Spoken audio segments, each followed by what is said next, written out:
Aujourd'hui, une petite vidéo en direct de Copenhague sur une architecte danoise, Dorthe Mandrup. Elle est née en 1961 et elle a fait ses études à l'école d'architecture de Aarhus, dont elle est diplômée en 1991 dans la section urbanisme. Elle étudie ensuite la céramique et la sculpture aux États-Unis, et ce côté un peu sculptural de ses œuvres va se retrouver par exemple dans The Sailing Tower à Aarhus en 2015, qui est une tour d'observation de 7 mètres de hauteur.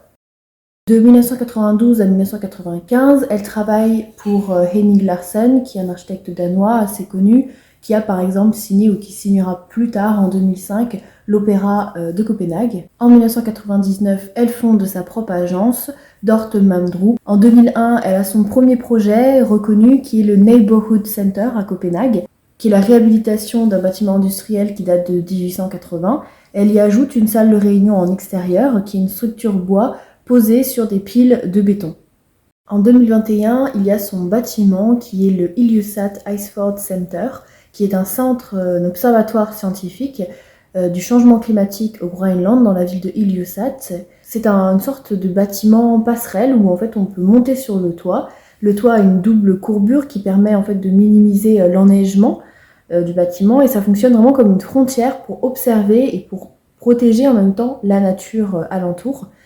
En 2017, Dorthe Mandrup cause un peu l'émoi international parce qu'elle signe une tribune dans une revue en ligne assez connue d'architecture qui s'appelle Design. Son papier s'appelle « Je ne suis pas une femme architecte, je suis architecte ». En fait, elle dit qu'on doit arrêter de promouvoir les femmes architectes juste en tant que femme architecte, comme une catégorie. Elle explique en fait que déjà quand on parle de genre, on parle forcément de femmes et non pas d'hommes, comme si les hommes étaient un genre neutre auquel on se réfère et que du coup les femmes sont considérées comme juste femmes architectes et non pas comme architectes au même niveau que les hommes.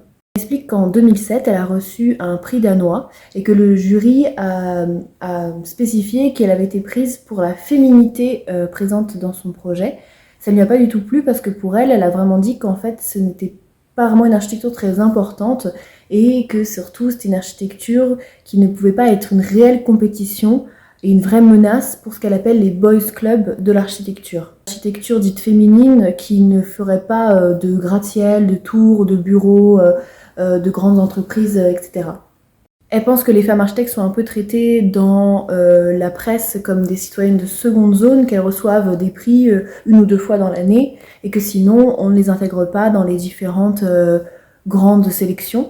Alors bien sûr, elle dit oui, peut-être qu'on a dû passer par là, déjà vaut mieux une mention spéciale que pas du tout de mention de son travail, mais en même temps, elle dit que c'est pas assez ambitieux et qu'elle aimerait mettre dans le passé maintenant cette séparation verbale entre femmes architectes et architectes pour que les hommes et les femmes soient en fait jugés au niveau de la même catégorie qui serait la catégorie d'une bonne architecture.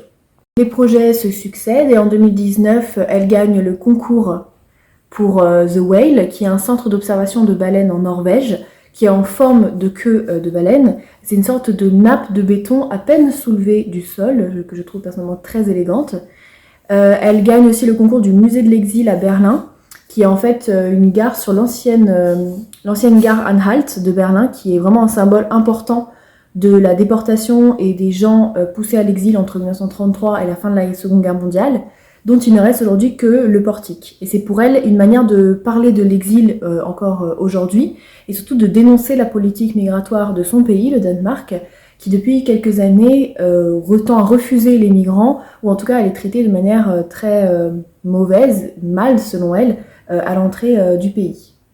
Et enfin, je vous laisse avec quelques vues de sa crèche Kindergarten qui date de 2013, sur une plage suédoise qui est vraiment inspirée des dunes de sable, qui montre que son architecture veut vraiment respecter et mettre en valeur l'environnement dans lequel elle s'inscrit, le lieu, et de vraiment préserver le lieu naturel, et que son architecture vient souligner cet environnement-là. Pour finir, Dorthe Mandrup a vraiment réussi à s'imposer dans le monde de l'architecture contemporaine.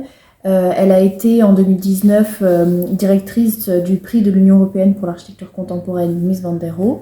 Elle est vraiment reconnue par exemple par le New York Times et elle siège depuis 10 ans aussi comme vice-présidente du musée d'art moderne Louisiana au Danemark.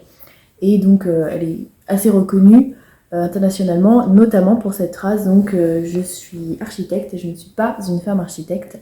Voilà, comme avec tout ce que je vous ai expliqué sur elle, suivez-la, elle est vraiment super et son architecture est magnifique.